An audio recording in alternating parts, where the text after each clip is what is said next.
Olá, bom dia. Nós estamos aqui novamente para um encontro muito especial, uma entrevista com Françoise Vergès. Eu vou primeiro introduzi-la, né? A Françoise é PhD em teoria política pela Berkeley University da Califórnia. Publicou sua tese chamada Monstros e Revolucionários, o romance da família colonial e a mestiçagem, pela Duke University Press, em 1999, lecionou na Sussex University e na Goldsmith College, na Inglaterra.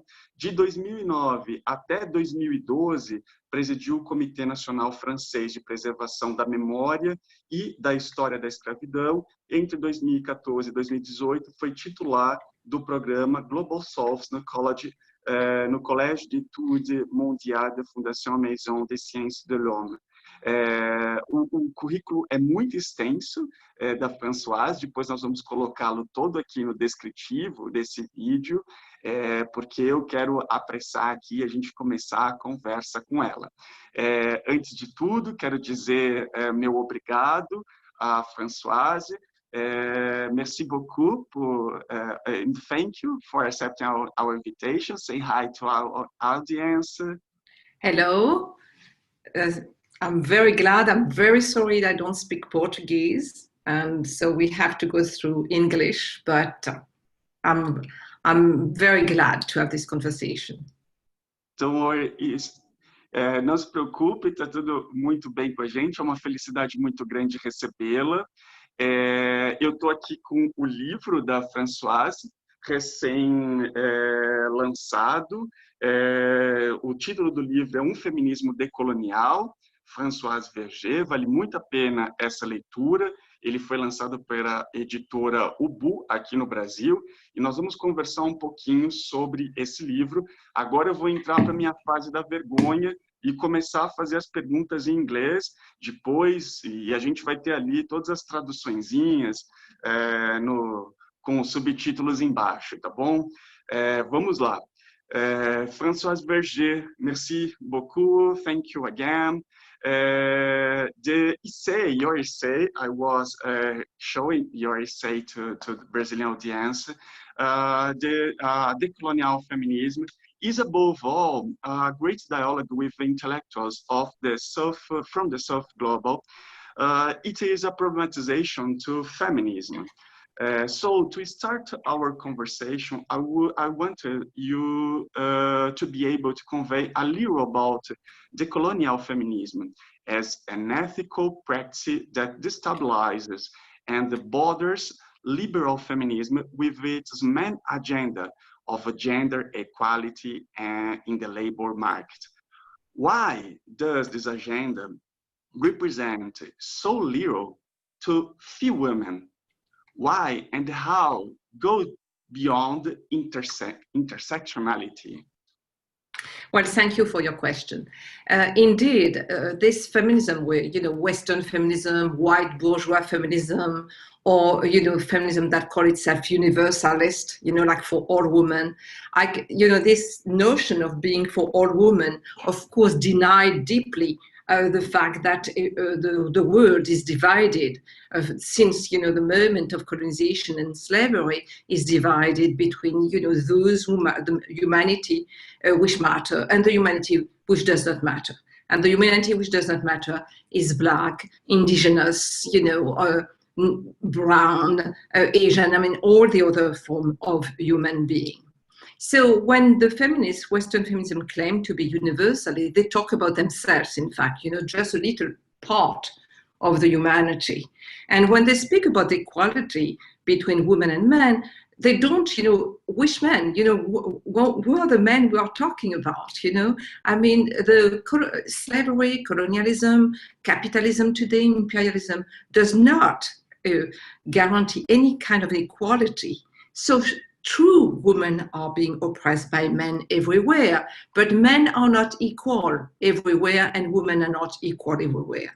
So this question of equality for me and the racialization of inequality is very important to go back to. So if we really want a feminism of liberation for all society and not just a little group of women, then we have to look at this decolonial feminism.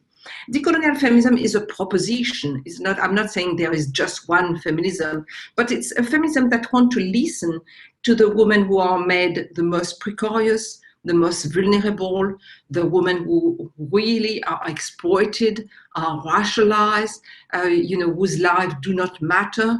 So this is really, it's effectively an ethical question. What kind of liberation do we want?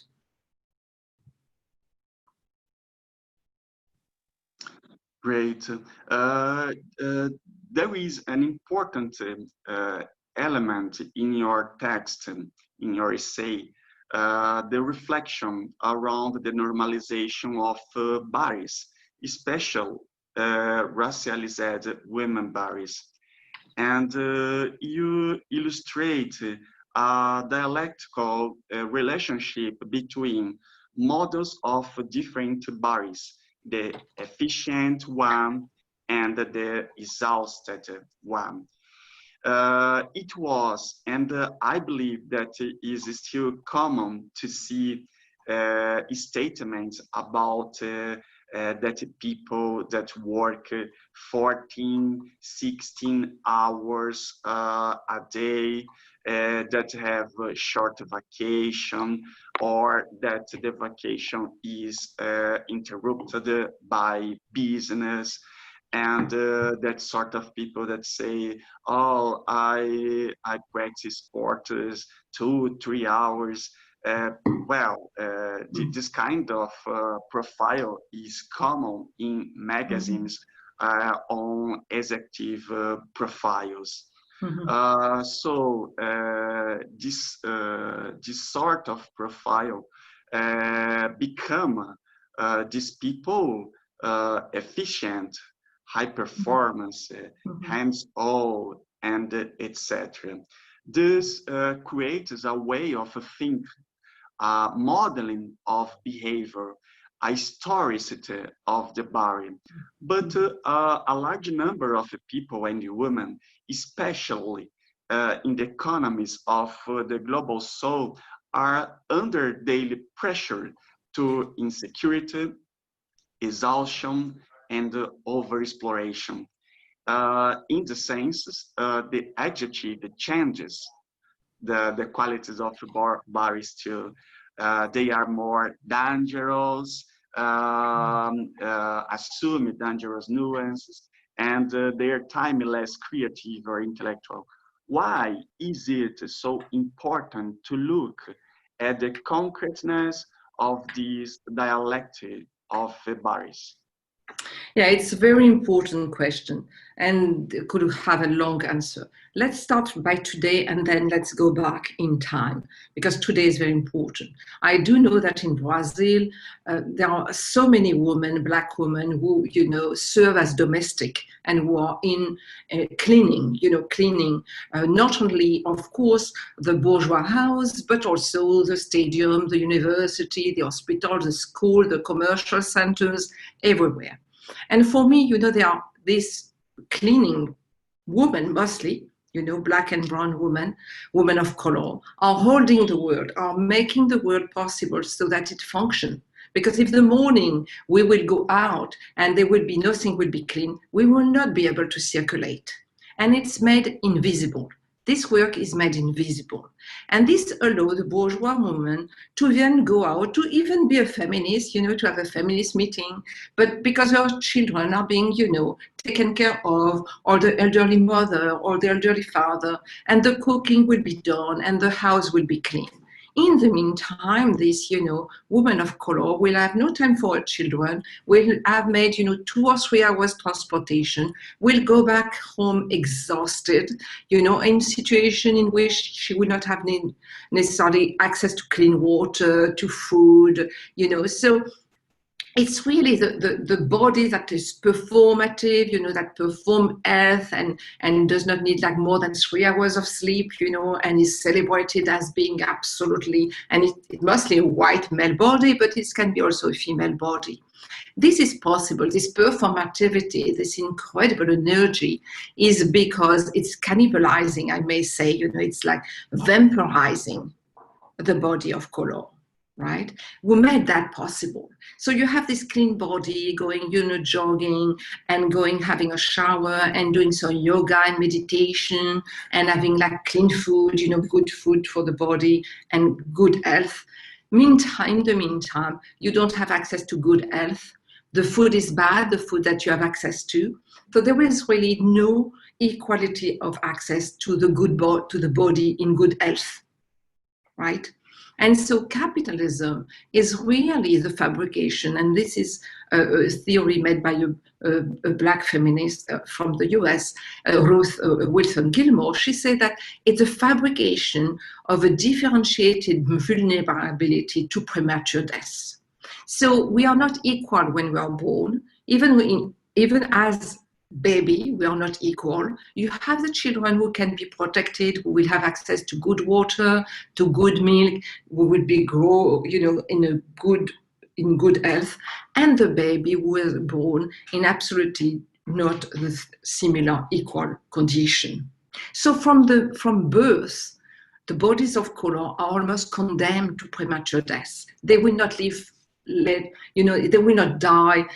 Most of them, nicely in their bed at 99, 98, surrounded by their family in good health and so on So this is very important. And this economy of what I call this economy of exhaustion, of exhausting the body of color, of people of color, mostly women, who serve effectively as cleaning, but I will say also the sex workers, I will say, the waitresses, the cashier, all this incredible working force who made, that if I am a bourgeois woman, I get up in the morning and I can go to shopping, and then I can go to a gallery to see an art show, and then I can go for dinner with friends and so on, and then I go home, and all this is made possible. I can read, I can even, become very educated and so on, but all this is possible because you have millions of bodies of color who made that possible. Even the clothes I buy will be made by women, either in Mexico, Brazil, or Bangladesh, or Vietnam, who are absolutely exhausted. So I can have, different dresses during, summer, and I can go out and I can buy them cheap, so I can have many of them. I mean, all this economy of comfort, of a good life, rests on the exploitation and the exhaustion of millions of bodies of women of color and also men of color. And I say this is today everywhere in the world, everywhere in the world. The larger number of women migrating from Asia, Southeast Asia, work as cleaning ladies everywhere, in Malaysia, in the Gulf state, and everything. It's an incredible organization on a global scale. So it's in every country, but also on a global scale. If you can see also in the United States, all the people from Mexico or Central America are doing these jobs, So the white American can, go around and speak, endlessly about even the left, even people from the left, even people from the left will have also this life. So this incredible constant exploitation and sucking, the life from the body in the global south has also a long history. This was already in slavery.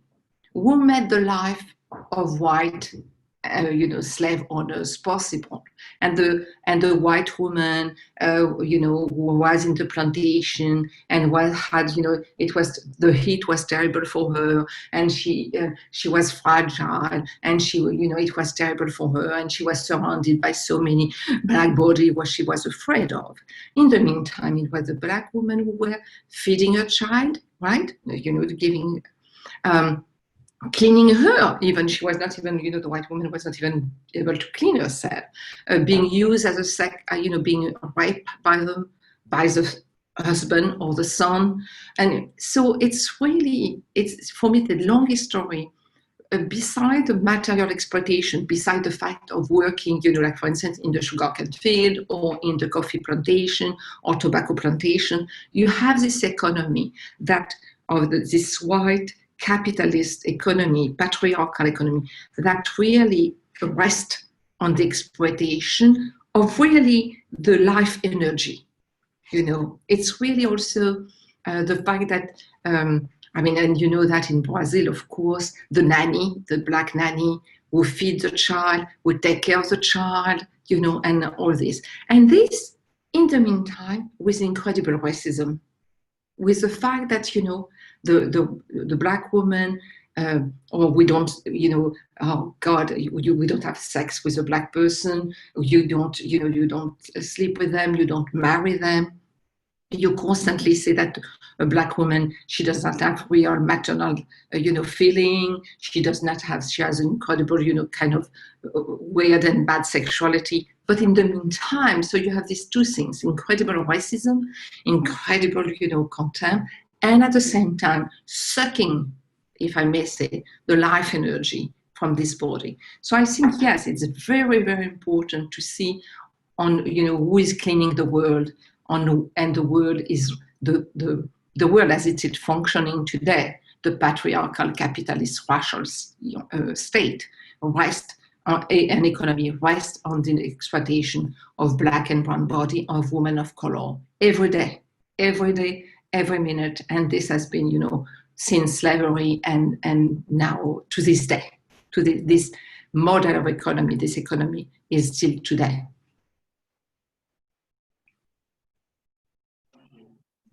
So this is an important point to our criticisms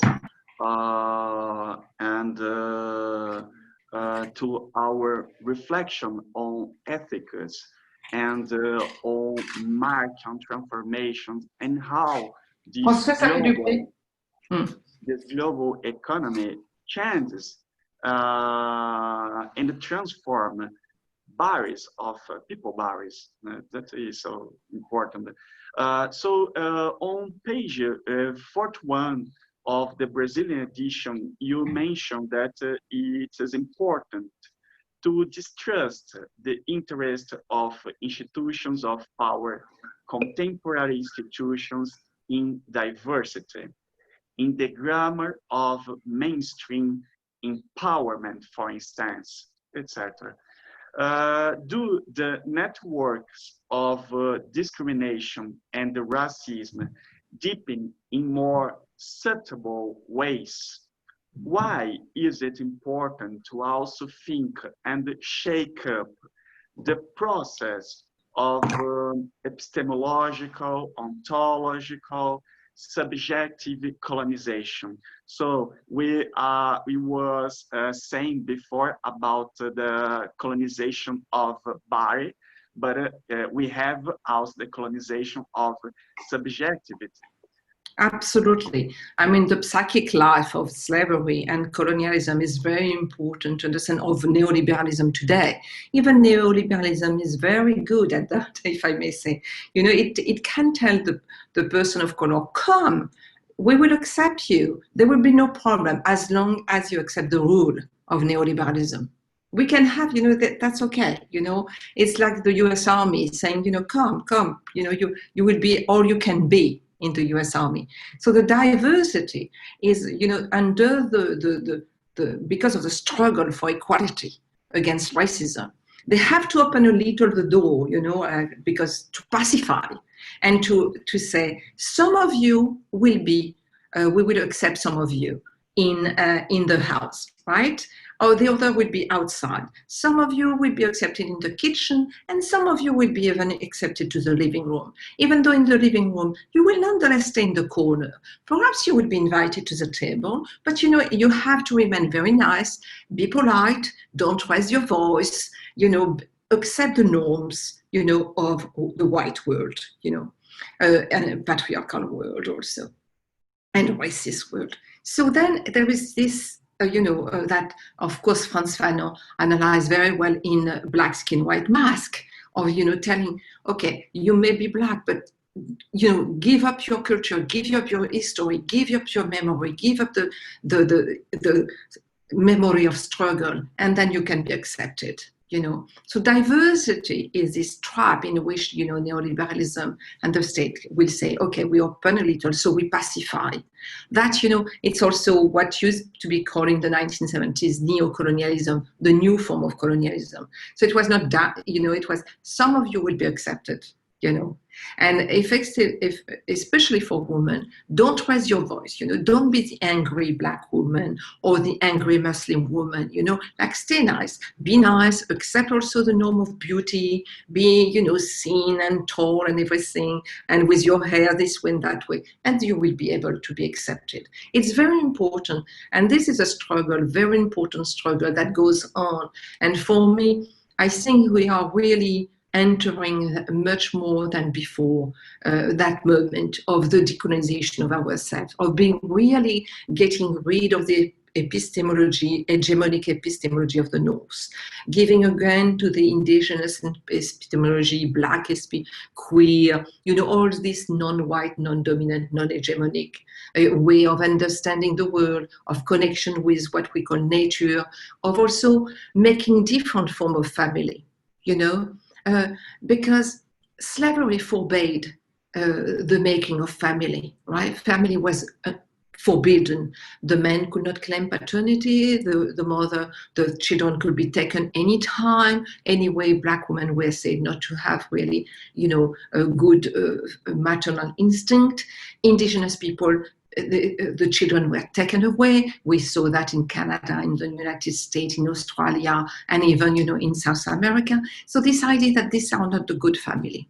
So for me, the decolonization is also to give back to the other form of making kinship, you know, or making kin, and bring them back, you know. For instance, when the states say, oh, you know, all this family led by women, this is bad, you know, the father is lacking, we need to bring back the father. But what kind of father, you know, according to their norm, patriarchal norm, right? And the woman, it's very difficult, not because of they are unable to lead a family, but because they do it in incredible condition of poverty, of struggle, and also not being recognized, because heteronormativity is very strong.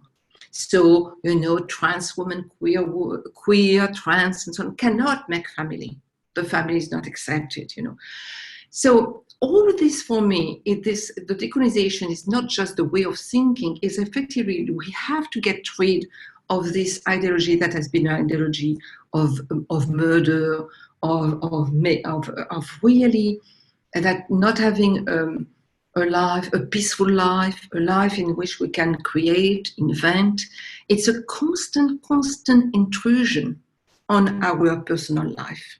What kind of sexuality we can have, what kind of relation we can have, how we have to be dressed, what kind of body we do have, you know, no, not too fat, not too thin, no, what, and this and that. It's incredible norm. So even the notion of gender, as a, you know, Western feminism understand it, and Maria Lugones talk about that, made a critique and talk about the coloniality of the notion of gender. So even the notion of woman as, you know, this universal biological person, we should also challenge that. So that moment of decolonization, that was also part of the project of decolonization against anti-colonialism, but was not, you know, I did not have the time to, you know, unfold, but we do have nonetheless a lot of text, poetry, literature, a lot of dreams that, and a lot of theory that are behind us that we can effectively use again. But I think, but there was this incredible moment for the independence, a lot, you know, in Asia, Caribbean, and Africa. And that was important. But we see today that independence does not mean equality. Liberty does not mean equality. And the notion of equality, of a world in which we are equal in our difference, you know, it's not there yet. It's incredible. The world that was shaped by 16th century Europe, of, you know, the South providing all what the North need, you know, or today the national bourgeoisie, as Fanon say, is this model has not, you know, been challenged, and neoliberal globalization has accentuated injustice and inequality. So even in this diversity, and to go back even to your first question about, a feminism that in fact has for objective to pacify the struggle of women of color, it also made me think of what Frantz Fanon was saying, the way he summarized a French colonial policy by saying, in Algeria, unveil the woman, right? The women who were veiled, and that was bad. They have to be free, right? And he had this thing that the colonial policy, and I think the neoliberal policy through diversity is like, get the woman and everything will follow. So, use the vocabulary of women's rights in terms of equality, of even gay rights, lesbian rights, of a certain understanding of rights, and you will get some of them, right? And then you will say, but look, we have a diversity, we have people of color among ourselves, but the system, the economic system that produces so much injustice, so much inequality, and is destroying the planet is still there. This is not being challenged by diversity.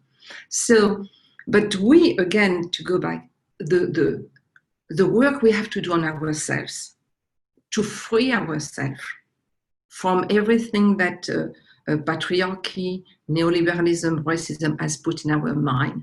The certain racism without race. So you don't have to believe in the existence of race in biological sense, but you can be racist, right? In the name of culture, So, or, this culture that can be, and so all this talk is with us today.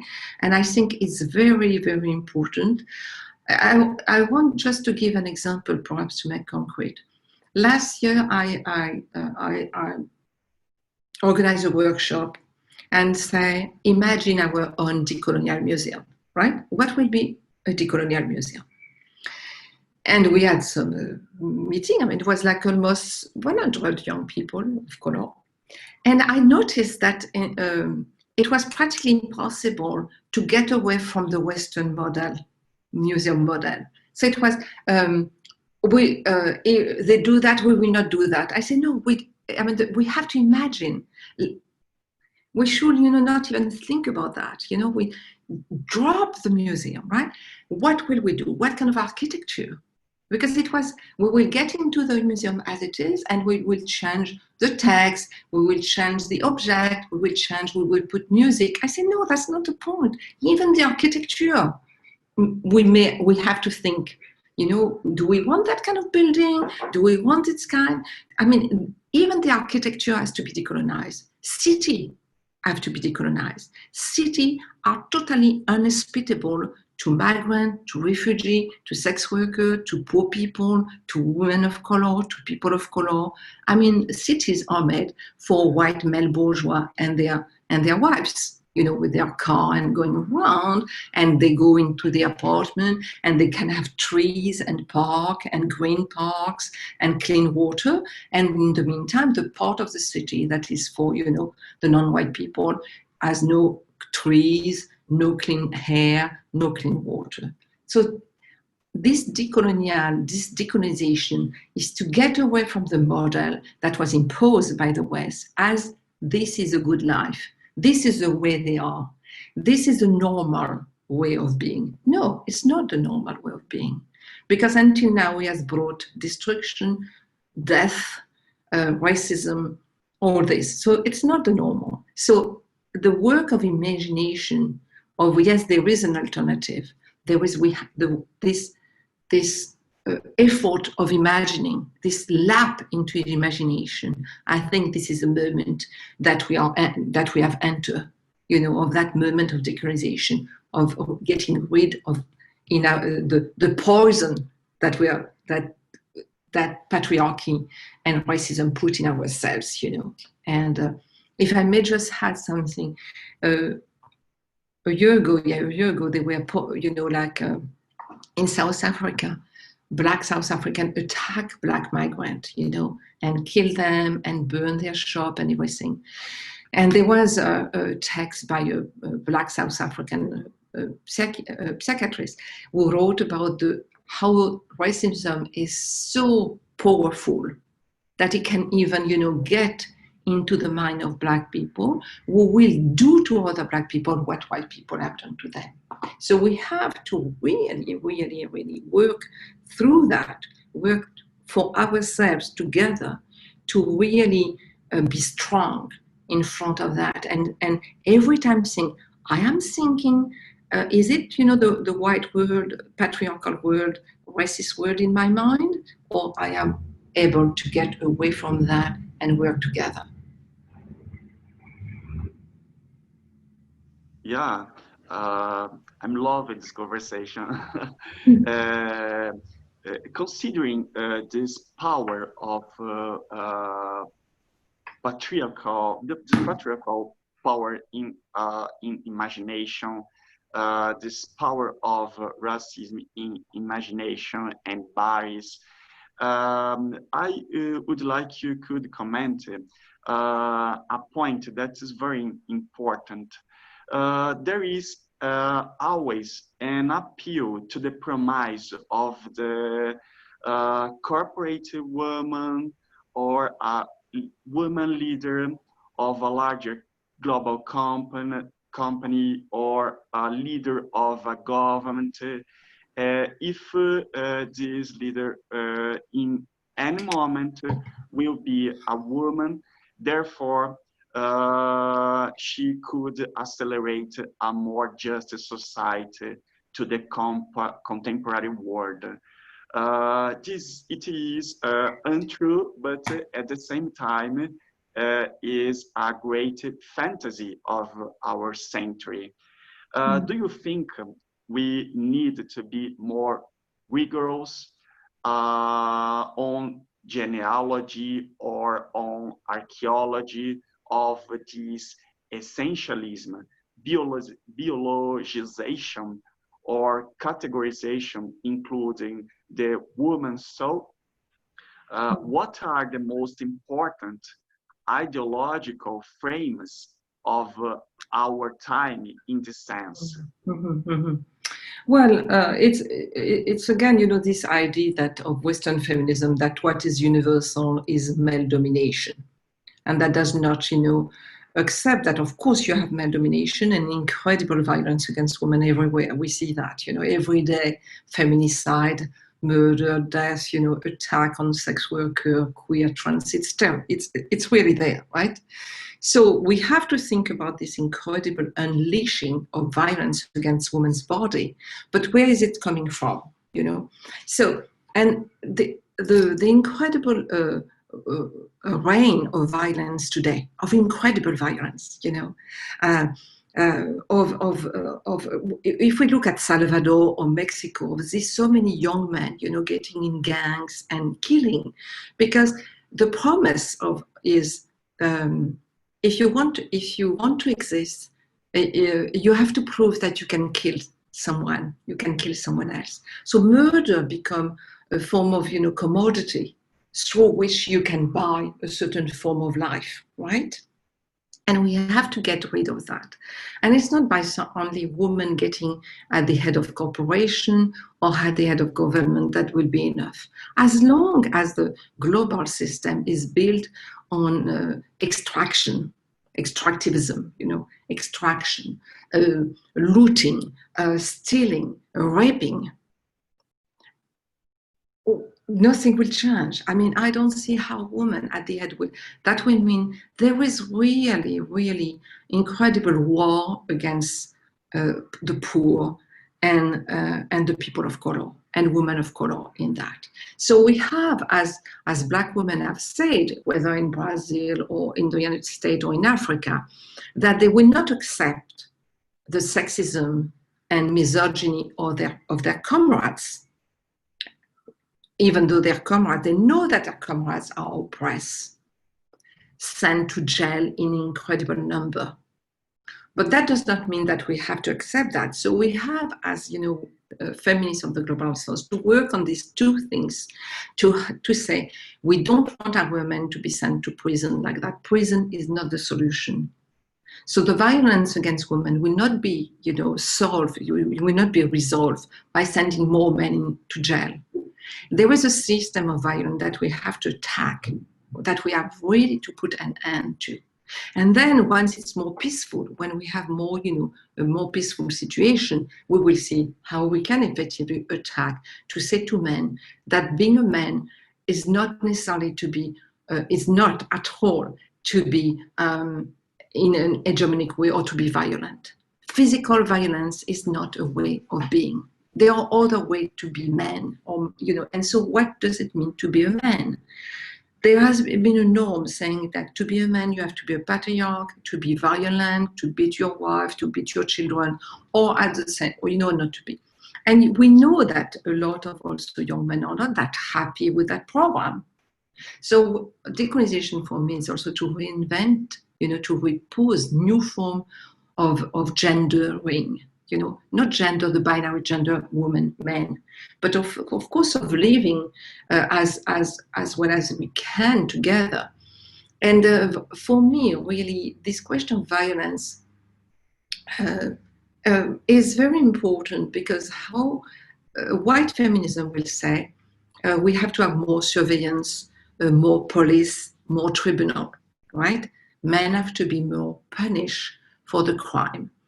But when you read some studies, women will tell you they are not satisfied by sending men to jail for 20 years or 30 years. It does not resolve the question of, of violence. Perhaps for this man, but another woman will be, we saw that effectively, even when you had the death penalty, it did not stop violence against women. It does not stop. So the question of violence for me is connected to effectively imagining the abolition of prison, the abolition of violence, and then to reimagine that world, the possibility of that world. Otherwise, we're going to accumulate violence upon violence. And so by having women at the head, perhaps a woman at the head of a corporation will accept that you will have a daycare for women in her corporation, or that you will not have meeting at 7 p.m., or she will give maternity leave, and perhaps you will not have sexual harassment as much as any other corporation. And that's okay. It's better than nothing, but that does not resolve the incredible deep foundation that are based on violence. A world that has been built on violence, has been built on genocide, on looting, on stealing, on destroying nature, destroying plants, animals. We have to repair. So for me, the question of reparation is also a very important question today, to rethink politics of reparation, of repairing a past that is not yet repaired. Everything that has been done, the genocide, the enslavement, the destruction, has not been repaired.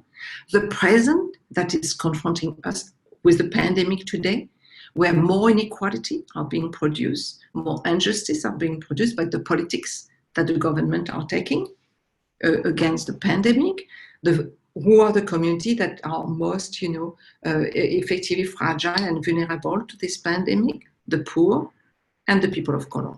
So, against injustice. So we have to repair that present that is being still, produced by the political extraction of predation, and we already have to repair the future. Because this system, economic system, patriarchal and capitalist racial, is already destroying the world of the children and the grandchildren of the generation to come. So we have to work with this different temporality, whereas the Western temporality is one of progress, linear world of progress, and so when, for instance, quite often, as you were saying, I work a lot for the memory of slavery.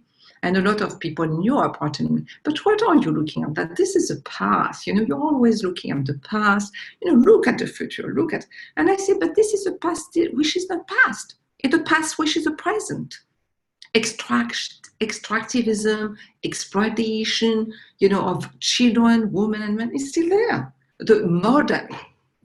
Of course, we don't have slave ship, from Africa to the Americas and the Caribbean on Indian Ocean But we have also the migrant. We have people dying still in the ocean because of migration. We still have an incredible exploitation. So the model of how you build wealth, how do you accumulate capital has not changed. And it's not because you have women at the head of government that this changed deeply. Of course, when we see the men in power today, in the United States, in Brazil, in China, in Russia, in Turkey, in Poland, in Hungary, we say, we want to think that, you know, women will be better because, I mean, we have a bunch of, oh my God, we don't know how even to describe them, right? I mean, but also we have to see how they are the produce of years and years and years of the far right coming back, of incredible counteroffensive against, you know, against effectively the movement for justice and peace and equality. So this is, you know, like a really backlash against that.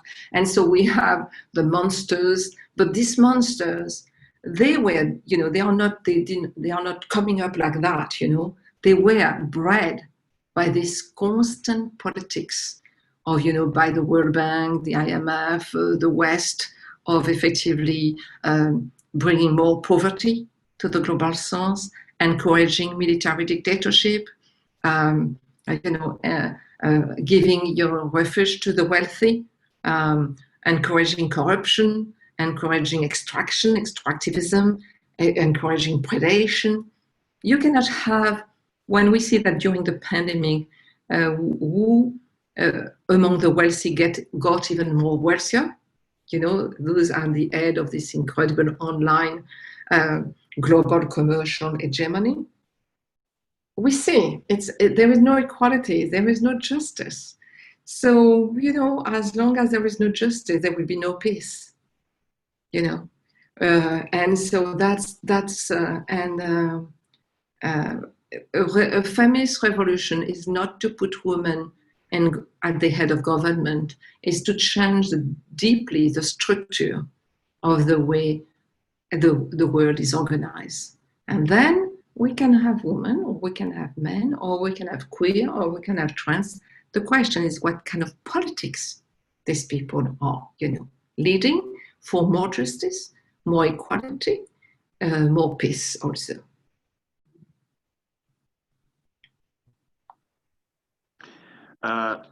Thank you, Vergès. I would like you could share with us an experience that you describe in a decolonial feminism, or essay, on the case you lived with women in the Nagaland tribes in India.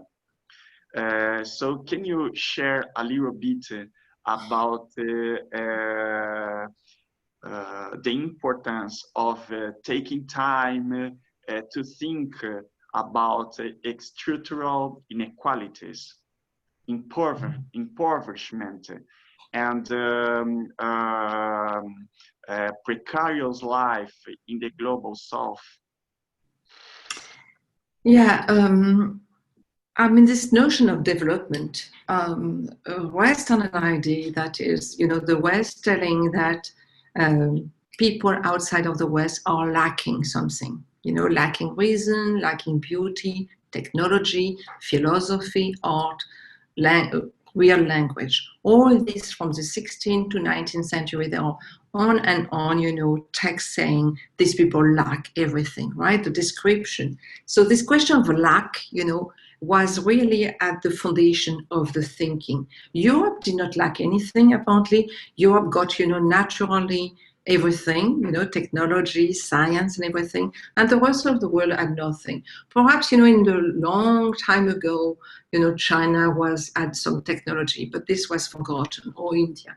So this notion of lack, that we are lacking, you know, that people of color are lacking something, was the question, you know, that the development, then we're going to help them, or the West will help them to develop this competence and this talent that they do not have, you know, and that Europe, the West, has naturally, right? Naturally.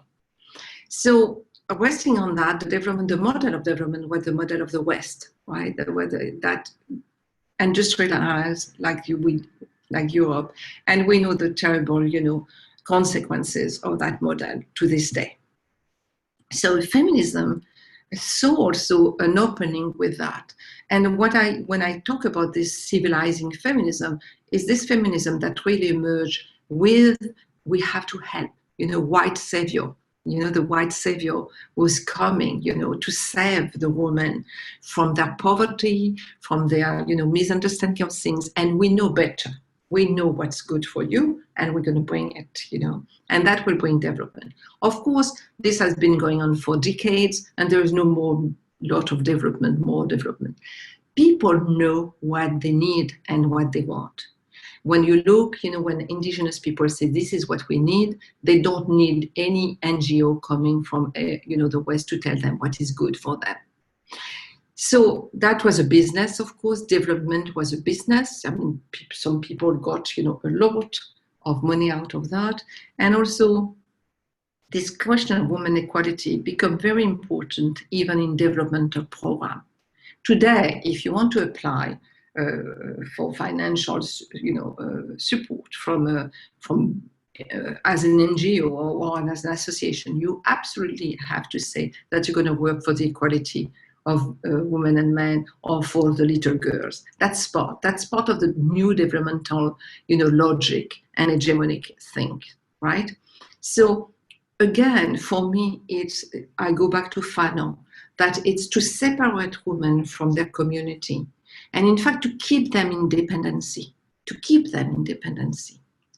all the politic of microcredit in Asia, in India, by the way, was in fact to bring women within the financial system of the world, within the banking system, as the West has invented it, and to make them dependent on that. It was not to give them real power and real autonomy. It was an autonomy under that condition. And then these women, they knew that if they wanted to get still support, they will have to follow this condition. To fight for equality to adopt a certain vocabulary, to adopt a certain way of being. This is incredible. This is really the strong thing. This is a colonialism in women's rights clause, right? Arriving in women's rights clause, this new form of colonialism and colonization. So developmental feminism has to be, I know that of course, you have had for a long time anyway critical literature on that, critically showing that developmental feminism in fact reinforces dependency and does not really support autonomy. And this is totally different from the 1960s, 1970s, when you had solidarity. What are the kind of solidarity we're going to build, among women of the global south and also with women in the global north who are also oppressed? Solidarity is not the same thing as developmental feminism, the notion of empowerment, agency. For me, really, and this is for me, I talk as really myself, feminism has to be a feminism of liberation. It cannot be a feminism of accommodation with the structure that is, I understand that we need some reform, and I will fight, for better salary. I will fight for, vacation. I will fight for, maternal leave. Of course, I will fight for good access to abortion and contraception. Of course, I will march in the street. I still march in the street for that. But this is not for me the liberation. It's something that effectively make the life of women less difficult sometimes, but it does not transform. And especially the women we talk at the beginning, those who clean the world every day, and who, and that work cannot be made outside of exploitation, outside of the economy of exhaustion. Otherwise, that means transforming the structure of the world, the hierarchy on which the world is. The world is deeply hierarchical, and this hierarchy is class, race, gendered, and sexual, and all this different hierarchy which has been built through history. But because the objective was to exploit to steal, to loot, and to benefit from effectively exploitation. I see. Françoise, I just would like to, I have more two questions. After all, what remains for those women who clean the world? What do you mean? What remains what do you mean?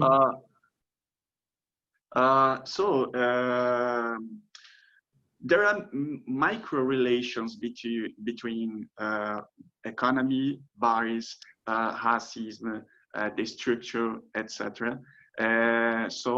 This is the main problematization of your essay. The main question is who cleans the world? With all this kind and all this sort of problematizations on abolitionism, for instance, problematization or on new ways of contesting liberal feminism or development feminism, etc.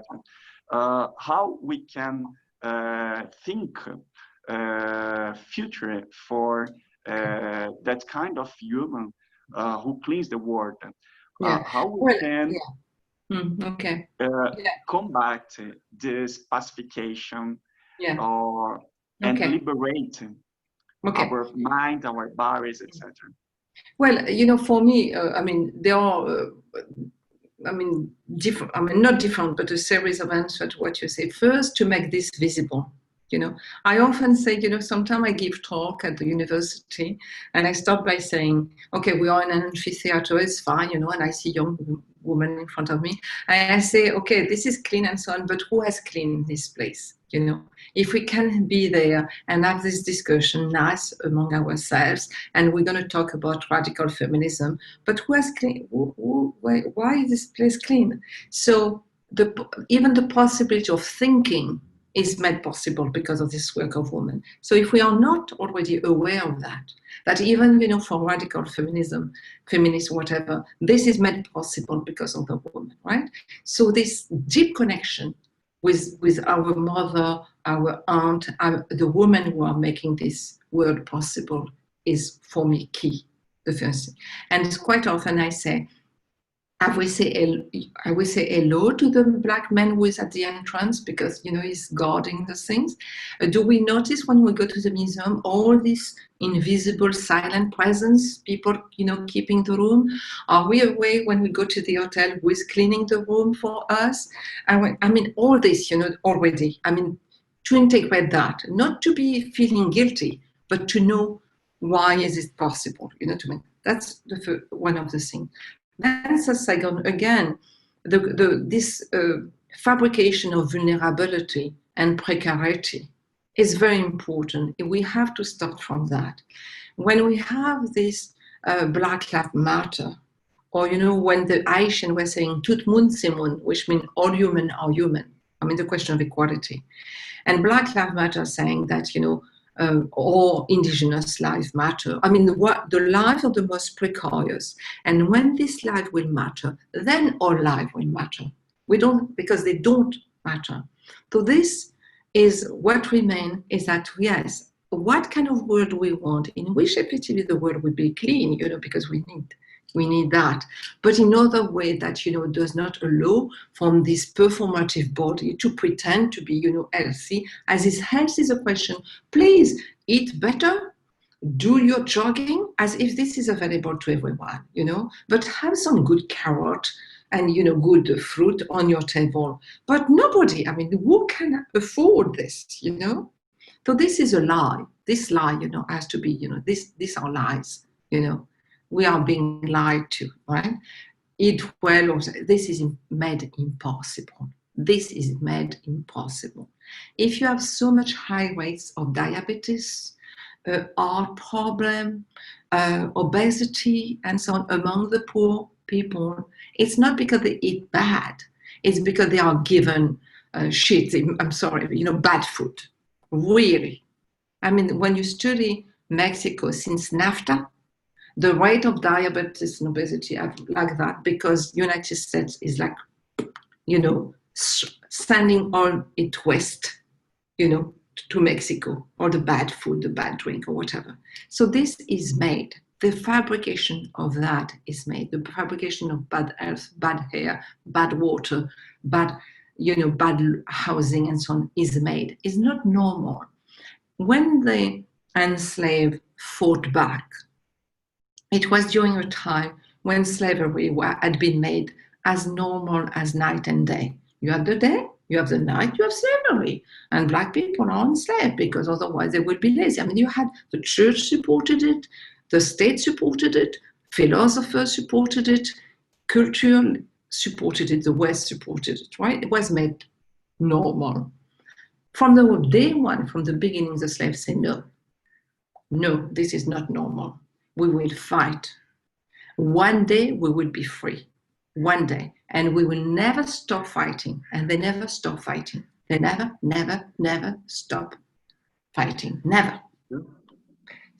Until one day, effectively, they will. So this utopian form of thinking, utopian in the sense that, no, we are told this is normal. We say, no, that's not normal. This possibility of jumping like that is what is done. And for me, for instance, this woman who are claiming to go back to what you say, they are also doing that, sending their kid to school, trying to feed their kid well, doing the best they can. So they are also always fighting. They fight every day to have a, you know, for them. And this is courage. The courage is not the courage of the guy, you know, the wealthy guy or the wealthy woman. This is deep courage. This is courage in incredible situation. This is strength. This is really a philosophy of struggle, you know, of with knowing that the struggle is long, the struggle is difficult, but the struggle we have to keep on. We have to keep it, you know. And today, more women are educated in the world, usually in, you know, Asia, America, South America, Central America, Caribbean, I mean, all these poor places, you know, and the possibility, we have to fight so all these children have the possibility of their creativity made possible, their energy to be effectively invested not in predation, extraction, and exhaustion, but effectively in making a world in which we live in, you know, with in reconciliation, in reparation with other people and with the planet. Yeah, for me, the destruction of the environment is of course a racial program, is a racial politics.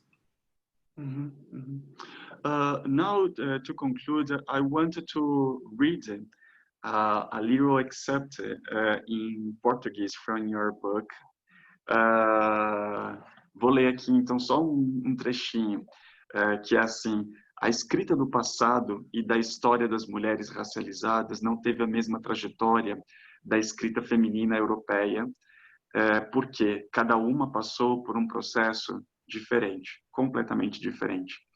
Para as racializadas, não foi necessário preencher uma ausência, mas encontrar as palavras que trouxessem de volta à vida aquilo que tinha sido condenado à não existência, mundos que tinham sido expulsos da humanidade.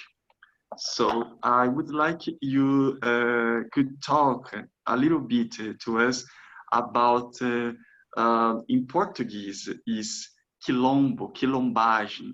I think in French is marronnage, something like that, as a way to face the compulsory and the racism, this epistemological expulsion from humanity and also from Western ratio. Yeah, I mean, for me, I'm from Réunion Island, when you had a lot of Maroon and establishing sovereign community in the mountain. And the mountain in Réunion still bear their name, Malagasy name, because a lot of the enslaved came from Madagascar. And the names have meaning. For instance, the one is Simander, the one who always refused slavery, and the other one is Dimitil, so they have names that carry the struggle. And when I was at school, of course, we were never an explanation about why do all the mountain have, Malagasy name and all the city have French name, right? Of saint, of Catholic saint. So you had a Catholic, belt, and all this Malagasy name that were effectively people, who were barbaric, whatever.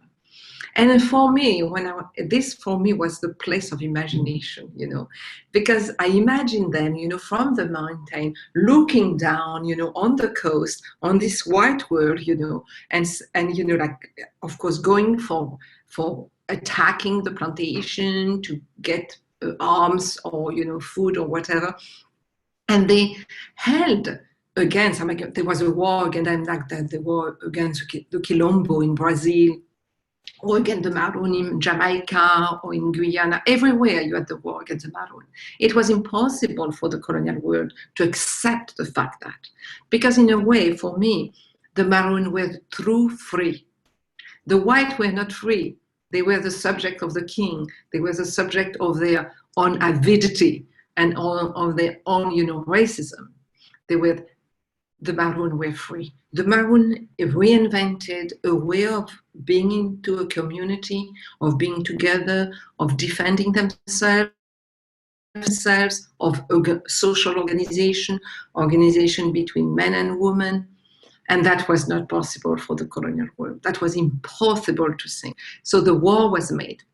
And a war was made against the Maroon in Réunion, and they held, the war for almost a century. They held back, And for me, this we have also to think that we will have to fight back, not just of we have to think that at one moment we have to take arms, because there is a war against us. There is really a war. And we have to defend ourselves. There is self-defense, and we have to imagine. And which take me also to another thing, Quilombos or Maroon community in Réunion, Guyana, Jamaica, or elsewhere. It's how do you protect life against the world that is a world of death, right? A world of killing, We know that enslaved had a very short life, time, because they were killed, at work, through work, when they were not punished, tortured, and everything. So it made me think also about the question of how we're going to imagine a decolonial anti-racist political protection. Because there is also a protection in the community. We have to protect the children, the elderly, the sick people, we know that we need to be protected and to protect. But the protection has been given entirely to the state, to the police, to the army, to all these institutions which are brutal, cruel, and everything. And white feminism has reinforced that by saying, we have to be protected. We are fragile little women. We have to be protected from these black, brown men who are, very bad and so on, and very dangerous. So protection has been entirely given to repressive institutions, and the prison has been the place that is important to send these dangerous people so we can be protected. But I say no, and for me, for instance, the Maroon built a territory in which you will be protected, and children could be born free, and women protected from this place outside that was a regime of violence and murder. So what kind of, what can we learn from the Quilombo, the Maroon, and, or the insurrection of the enslaved, or the Haitian Revolution, or today the Black Lives Matter, or the work of Afro-Brazilian, or, Afro-Cuban, I mean, everywhere. How can we learn that effectively, how we're going to put a policy of protection that is anti-racist and decolonial, and that does not turn to the state and the police and the tribunal as the solution. So how do we reinvent a connection with a social organization, community, which is not based on hierarchy, on domination, on abuse of power, and going to see the tribunal where you have white men sitting, or sometimes black, but anyway, and who will say, you will be sent to jail. I mean, I know that in Brazil, the jails are overcrowded, it's a terrible situation, but in France as well. And in, it's everywhere. The state has been able only to invent jail, and white feminists have absolutely supported that and continue to support that. So to go back to the abolition of prison is very important to think about that. And in a way, the Maroon community, because we know that you had jails, and enslaved could be sent to jail. I mean, you had jail on the plantation. Is also a way of thinking differently, punishment. How are we going to punish in a community? So we know that indigenous people have a way of, saying, you should not have done that, you should not do that. In New Caledonia, for instance, the Kanak have a way, okay, you did some damage, you insulted someone, let's sit and talk. It can take 6 months to resolve the question. It take a year. It does not like, okay, sorry, like the West is doing, oh, I'm sorry, I did, I said some racist things, I'm sorry. No, sorry does not, that's not the point.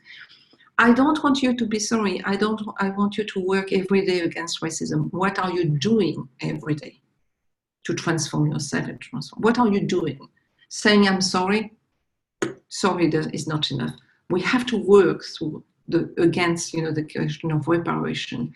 And reparation is a daily practice. We have to work constantly, because division is, the power divide us a lot. That's one of the first strategy, divide the oppressed, against themselves.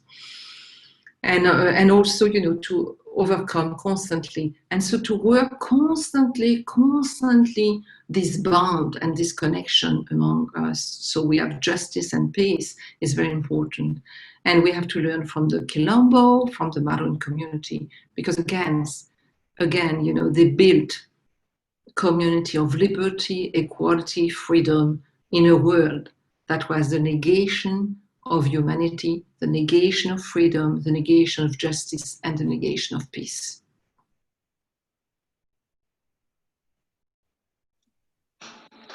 Françoise, thank you so much. I have no words to thank you, and also to say how much I'm happy, and I have become a little bit more strong in the sense of imagination with the sort of words you shared with us.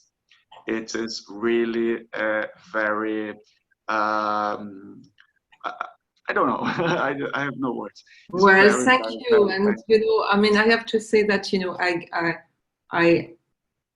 this come from also all the struggle everywhere in the world, so I have a debt. I have a debt for people everywhere in the world. It's a way, it's something that we can convey to audience, to people are hearing us, a great question: what are we doing with our existence? We are doing. How can we support some sorts of violence, some sorts of racism, some sorts of criminalization, and how we can support that things that how punishment and jails arise so much in this world that how we have seen. Yeah, it's a fight for really being human. I mean, the West made the rest of the world non-human. But from this, so what they call human is not really humanity, because it's so in a way, in the global south, we have an understanding of what is to be human, and we have to hold on to that, because this is what really gives us hope for a better, for a world of peace and justice. So stay here, our invitation to audience to think as Métissage, think as quilombage. Yeah. Thank you so much. Muito obrigado para quem acompanhou nossa conversa até agora. Eu queria novamente apresentar aqui o livro Feminismo Decolonial, da Françoise Vergès. E espero que tenham gostado dessa conversa. É uma conversa que apresenta novas possibilidades, abre as nossas imaginações, e é para isso que são feitas, né, os diálogos intelectuais, né, os diálogos de pessoas que se gostam e que se atraem em pensamento. Muito obrigado a todos. Nos vemos em uma próxima entrevista. Obrigado, Françoise. Tchau, tchau. Nos vemos em breve.